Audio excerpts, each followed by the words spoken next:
I always like to give the other team credit. Obviously, anybody watch the game, they had some guys hit some really hard shots, especially Carson Warren. Kid hit some really tough guarded shots. I like Darius Roy as a point guard. And their kids came in excited, ready to play.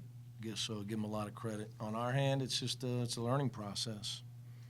Obviously, we got one guy that embodies himself when he's putting his uniform on and he's tying his shoes. We got one guy that's thinking leadership, toughness, intensity, and defense.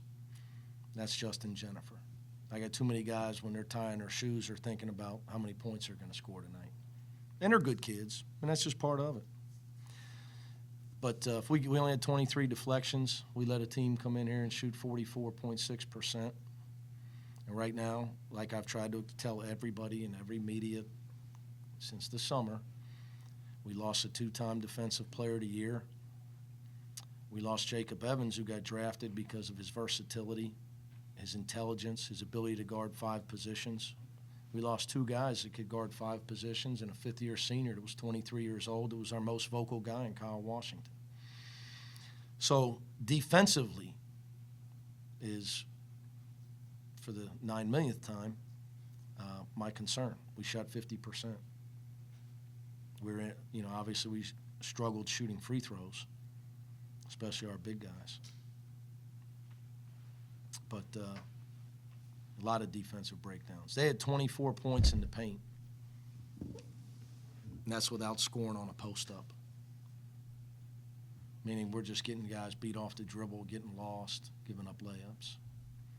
Not a lot of talk, not a lot of communication, not a lot of defensive intensity. But young teams, it's hard. They're inconsistent. Right now we're inconsistent. But we did what we had to do to get the win. I like giving other teams credit. I don't like coming in here and just crying about my team. My team's young, and this is what it is. And we got too many guys that are inconsistent with their voice. They're inconsistent with where their mind is at. And our defensive performance was really bad tonight, really bad. But we did a lot of good things. But we didn't come out ready to play. Jaron Cumberland's got to – I got to do a better job coaching him. That's just the bottom line. Got to do better. He's got to come out with a much more focused mindset at the start of games if he's going to be our best player and our leader. Does it almost seem like he waits till the second half just to crank it up offensively anyway? He's got a bad habit of picking spots to play instead of – he's never going to be a dominant player doing that. And our team can't take on that personality. If you're going to be a real team, you got to play hard for 40 minutes. If you're going to be able to beat high major teams that are good, solid teams, you got to be able to – because you got to be able to play for 40 minutes. Do they take their personality from him because he's No. I've said this before. I got Trey Scott and Nysier Brooks. Their mindset's got to be defense and rebounding.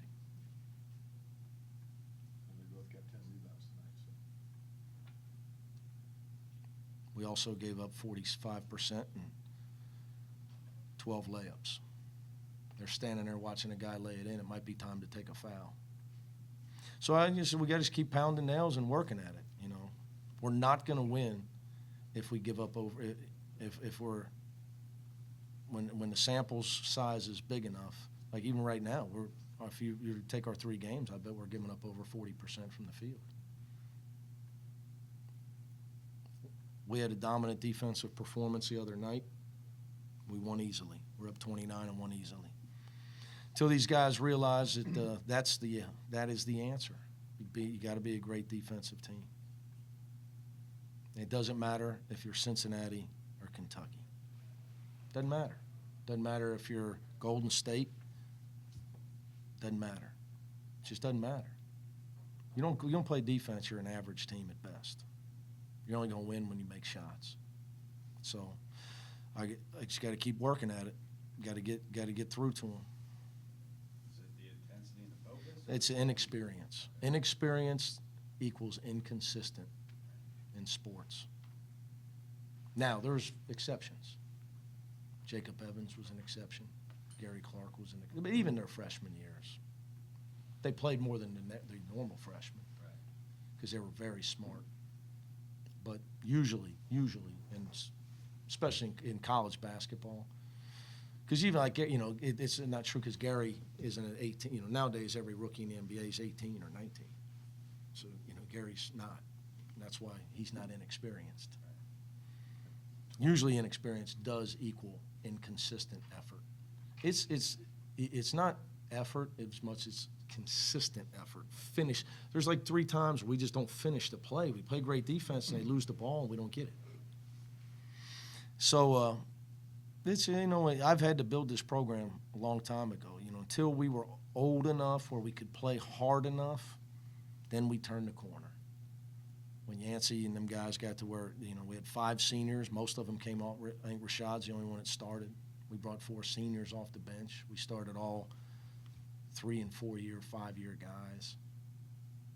It's hard to play hard. Most young teams just don't play hard enough, which means you will have to have exponential talent to overcome it. Your talent would have to supersede your lack of toughness and defense and all the things that you got to grind out, as the season goes. Well, we did a lot of good things tonight because I give them, they hit some tough shots. The percentages for them shooting came down the second half. Was that intensity or them missing something? Well, I think they hit some hard. We stopped giving up layups because they did hit some hard. hard. Better about the second half? Yeah. We still gave up a few, just where lack of communication. Guy just drives in, shoots a layup. We don't match up in transitions and stuff. That, I'm never going to be. A team shoots a layup, no coach is going to be happy. Not just me, no coach. But yeah, it was much better. Obviously, they shot 38%. Do you like what you've seen from Logan Johnson so far? His effort and his attitude is great. His effort and his attitude. He's young, so young guys make mistakes because they just haven't been out there. So He has to play a lot this year for next year, right? I'm worried about that one thing: Monday night, Western Michigan. Next year, next year. I'm hoping to be the coach next year. I say that laughing, but I really look. That's how I look at everything, man. Let's worry about this team right here, right here. He had 6 assists in 21 minutes. And what I told Mamadou in there, he's a redshirt freshman. Like, hey, buddy, your mindset's got to be, I'm going to make this guy play me. How do you do that? Be the best defender in the gym. Is that what Logan's done? His energy. Yeah, his defense. He's not the best defender in the gym. His It's hard energy. to not play. His energy's tremendous. He's usually a high deflection guy. He had a lot of breakdowns tonight. And I think some of it was he thought he was shoveling a guy, funneling a guy left, and nobody was there. He had a couple of tough shots got hit on him. Let's be honest. It's the one layup where the guy. I think he thought a guy was going to be there when he was sending Darius Roy left. But he's just a great athlete, so you can trust him. Can you turn a guy into an alpha male? I don't know what that means. Well, you want more out of comfort. You're from Cincinnati. Yes, I am. Come on, man. Let's talk like we're from Cincinnati. What's that mean? How do you I'm from the West Side. You mean tough guy? How do you get Jaron Cumberland to What's alpha male mean? You gotta help me now. I'm not. a big man on campus? Take no prisoners. Dudes that you've seen. You mean Sean Kilpatrick? Yeah. Okay.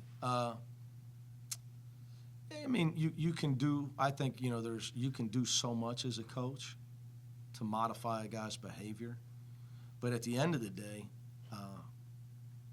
I don't know if you can make a guy want to carve people's hearts out. But I will share this with you. If you don't carve hearts out every day in practice, if you don't dominate every day in practice, if you pick your spots in practice, guess what you're going to do in the game? You're going to pick your spots in the game. But it's a process. Let's be fair to him.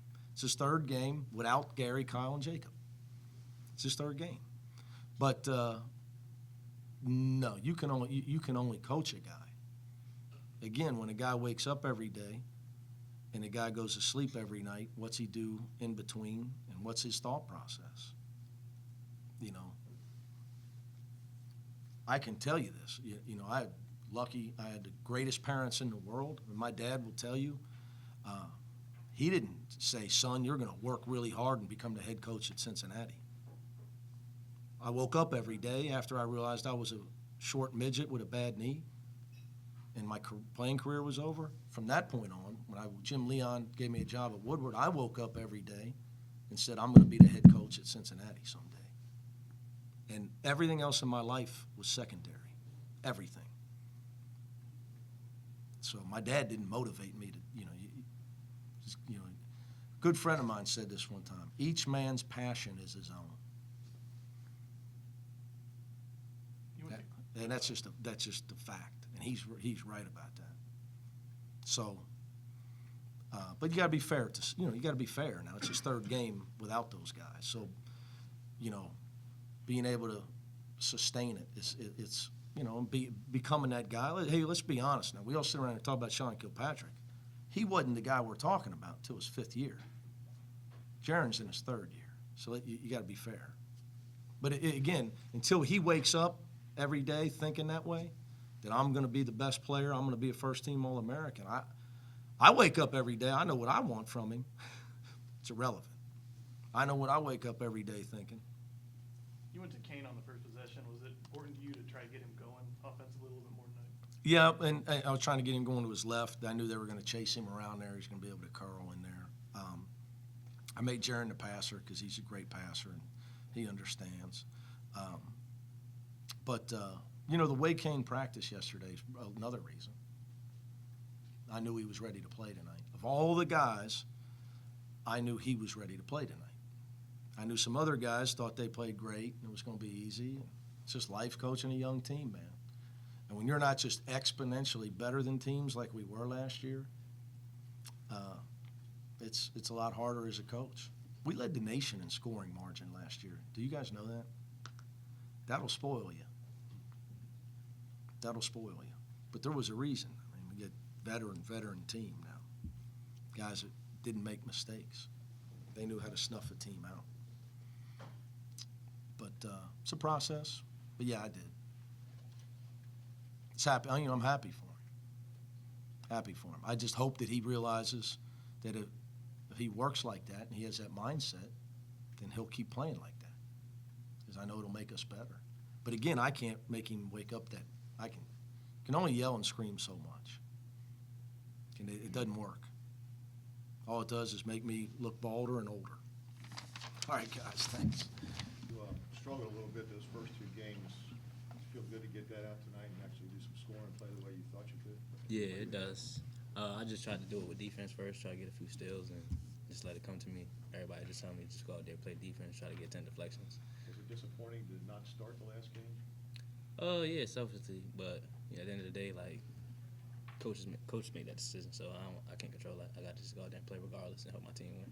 Did it give you more motivation tonight? Yeah, but like I said, I just tried to do it on defense. I knew that like eventually if I started doing defense, I can get a steal, get a layup or something, and get myself going instead of trying to like always take a jump shot, be my first shot, and get in my head, stuff like that. So I just tried to do it with defense.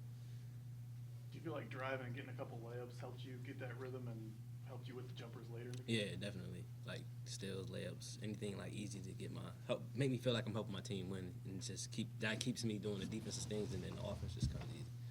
Did you ever lose your confidence at all over those first two games, or did you know they were going to start falling? It was only 2 games, so it wasn't like I was like in the tank, but you want to make shots at the end of the day. So it was in the back of my head, but I knew like eventually it'd change. When Logan's out there's 3 guards. Do you like that configuration? Yeah, I like playing off the ball too. So it's like when Logan gets it, I could run the wing. Or when Jaron gets it, whoever gets it, I could just run the wing. I like that a lot. So I like playing with Logan. Nysier, first career double-double. Did you know that? I found out once I got to the locker room. And what's that mean to you at this point? It's a good accomplishment because it's my first college career double-double, but I'm just worrying about the defensive end for real. Just trying to make sure we sound on defense. Do you feel like it's kind of been a long journey for you to get to this point? It's always a journey. It's just about where you're going. It's not where you at for real, for real. But Mick has talked a lot so far about you and Trey having to step up and take over kind of from what Kyle and Gary did last year. Is that put pressure on you? But obviously, I would think you welcome the chance to do that. I believe me and Trey collectively are a better defensive group than Colin Gary was. Like, don't get me wrong, they had their very special, special characteristics of them. But like, we just gotta play. We can't worry about all that. We just gotta play through our team, and we're gonna be a good unit together, me and him. We just gotta focus on what we need to do. You just gotta be yourselves and not try to be Colin Gary. Yes, sir. Coach mentioned rebound specifically with you and Trey in the last game. Was that something you guys were focused on coming into this game, making sure you were cleaning up off the glass? Me and Trey are usually focused on that. That's primarily rebounding, box out, and protecting the rim. So like that's something we always got, like that's at the top of our priority list. It doesn't matter. Like that's number one to anything, rebounding. For either of you, kind of a slow start when you came out. Was it them just hitting shots? What do you guys think it was? Just our defensive intensity wasn't where it needed to be. Eventually, we tried to get up and get steals, and we got beat a couple times. But just like the defensive intensity wasn't there, and then we just let them get comfortable, make some shots, like some one-on-one plays. You went there and help defense. So we just gotta be a better as a unit, not even like individually. Like just be. If somebody get beat, we gotta be there, and it can't take for them to make 4 shots for us to start doing that. Your offense has been kind of bad early in the game, 2 to 3 games. Does that concern you? No, because if we not making shots, if we stop them, then don't nobody score. So That's Bearcat basketball. Yeah. So if you can't control if it go in, you just got to go on the other end and stop them. Like You can control a little bit if it goes in. You're shooting it. oh yeah, I mean you try to control it, but you got to do the best you could is on the offensive end, and then just grind it out on defense. And know that's gonna give you a chance to win. What about your free throw shooting as a team? Yeah, today. Mine I know at halftime we was 3 for 10, so Horrible. that was bad. I think this was like our first. Huh? 9 for 10 second half. Yeah, they got on us at halftime about that. Nah, yeah. A lot of that was my fault though, missing 3 out the back, especially 2 free ones that was given to me. That was real bad. But you learn, Like, just gotta shoot more free throws after practice, and a little bit more before practice. Is there a big difference shooting in there with all the lights and stuff coming from the old place? Nah, only from like the baseline. Yeah, the corners. Yeah, the but you can't baseline. really chalk it You up get to that light, that little glare in your face. The other team got to shoot it, and they make some threes from the corner, so we can't blame it on that. Yeah. Kane, do you think that not having Justin out there tonight, do you think that affected the defensive intensity at all? Yeah, because Justin, he's our guy at the front of the press. He's the shorter guy. He gets up under everybody. So missing him, like we felt that on the defensive end. Just even on our talking with the defense, like he talks a lot on defense. So we miss him tonight. Anything else? Thanks, guys. Thank you. Thank you.